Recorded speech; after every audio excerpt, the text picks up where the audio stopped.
حق، کیا آپ نے کبھی سوچا ہے کہ قبر کی پہلی رات کیسی ہوگی؟ وہ رات جب نہ موبائل ہوگا، نہ دوست، نہ گھر والے، صرف آپ اور آپ کے اعمال۔ کیا ہم اس رات کے لیے تیار ہیں؟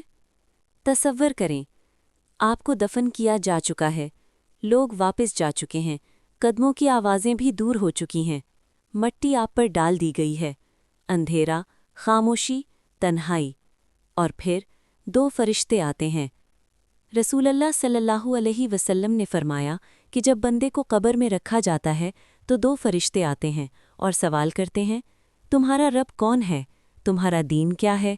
اور تم اس ہستی کے بارے میں کیا کہتے تھے جو تم میں بھیجے گئے؟ وہ ہستی ہیں پروفٹ محمد صلی اللہ علیہ وسلم۔ اگر بندہ ایمان والا ہوگا تو وہ جواب دے گا، میرا رب اللہ ہے، میرا دین اسلام ہے، اور محمد صلی اللہ علیہ وسلم اللہ کے رسول ہیں۔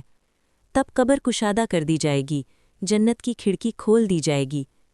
لیکن اگر انسان دنیا میں غافل رہا تو وہ جواب نہ دے سکے گا اور قبر تنگ ہو جائے گی۔ سوچئے، وہ پہلی